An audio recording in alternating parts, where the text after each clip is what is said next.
position myself for both in-room and camera. Shabbat Shalom, everyone. So, we have this amazing piece of technology. It's called a telephone. Is anybody here familiar with this wonderful device? Right? It's amazing, because you can pick this thing up, you punch in or dial a number, and all of a sudden it will connect you to another person who may not even be in the same city with you. They could be anywhere around the world. Now be honest, how many of you use the phone regularly to just call people? Not to call about the car at the mechanic, not to call other people for business work, but just to call and check. A few tepid hand raises, and I'm making the bet that the people online are much the same. We have this amazing piece of powerful technology. Perhaps we do not exactly utilize it as much as possible. But here is something that I bet you have never even considered. Somewhere between the handset in your hand, whether it's wired or now cellular, through the wonderful myriad of data cables, wireless or otherwise, somewhere through that interconnected network, there is someone out there that I bet you would love to talk to. Someone maybe you haven't even met. Maybe it is some film star, some sports person, a hero. Maybe it is a captain of industry that you have admired. Maybe a scientist whose work you would love to know more about. Maybe a world leader or politician, a philanthropist of great renown. Have you ever considered trying to talk to them? Have you ever considered trying to call them? Probably never even occurred to you, did it? That somewhere they have a phone in their pocket or on their wall, and that phone is connected to your phone. But my guess is that if you're like me, and this is for me too, the thought doesn't regularly occur to you, and if it does occur to you, you would be too hesitant to even try. Even if you thought you had their number, would you be willing to pick up and call this person who you would love to speak with? Chances are our own fear of embarrassment, our own fear of disillusionment, our own fear of fear would keep you from making that dial. And so I ask with that in mind that you have a little bit of compassion for the people of Israel, because they had the ultimate phone call, and they hung up. They got a call from the big G, God. It's called Mount Sinai. And at Mount Sinai, the thousands and thousands of Israelites who had just left Egypt were standing there, and there was the ultimate ringtone. It's called thunder and lightning, much better than anything that you can get on your phone.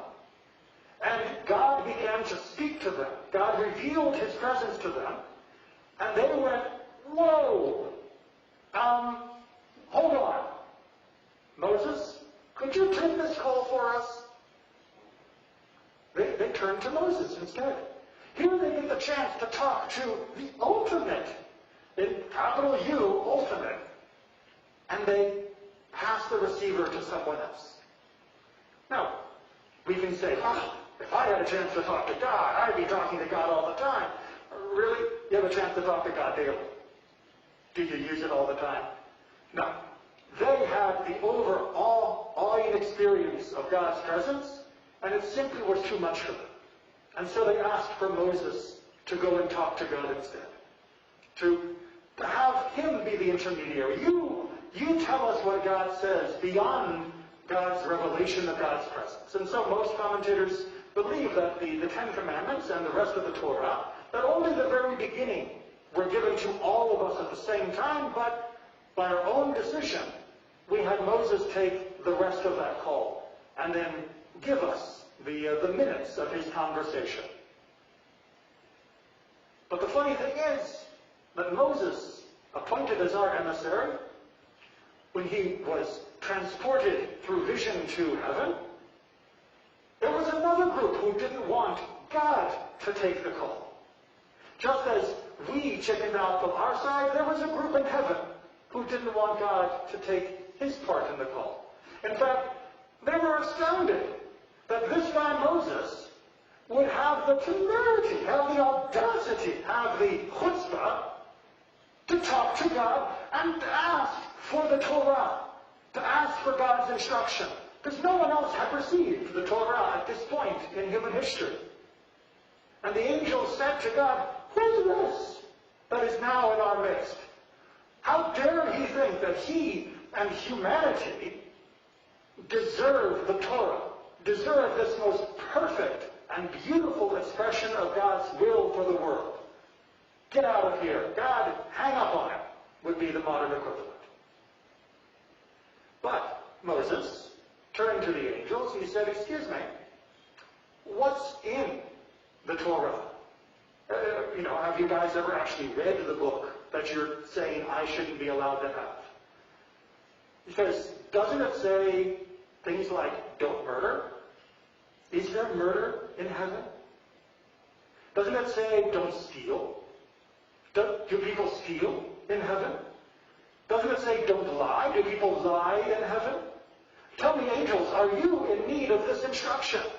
You who follow and perform God's will without thought, without question, at a moment's notice, and unavoidably do what God asks.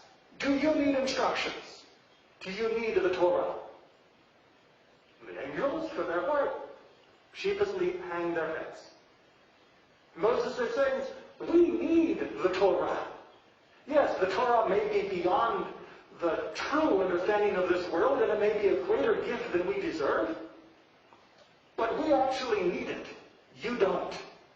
And to keep the Torah locked away in heaven, where it does no one any good because the angels don't need it and we don't have it, that actually seems to be the opposite of celebrating God's greatness and the greatness of God's creation. So instead, give us the Torah. And yes, we're going to make mistakes. Yes, people are going to be afraid. People are going to be concerned. People are going to be stupid. People are going to be unable to do all that the Torah asks us to do. People will not always rise to the high level of standard that the Torah has for human life. But we will get higher with it than without it. And we will be able to continue to grow bit by bit, little by little. And that is why God created the Torah in the first place. And more to the point, why God created the world in the first place. So that this would be the playground for the soul, in which it could learn the rules of the game and come to be an expert in how to truly live a rich and fulfilled life. But we can't do that without the rules. We can't do that without the Torah. And so, give me the Torah. I will share it with them. And we will have our mistakes, but we will also have our ultimate taste of what goodness can be. And so Moses brought it down. Turned out the people were already making their first big mistake with the golden calf, just like he had warned them. But because we have the Torah, we were able to fix it and move on and do a little better and make new mistakes and do a little better and so on until this day. But without the Torah, where would we be? We would be lost and adrift, and the Torah would be locked away in some museum case in heaven. And that is not what we want. We need to pick up the phone. We need to hear the message that God is giving us. We need to be willing to make the call when necessary to ask for a little bit more understanding and to continue that conversation.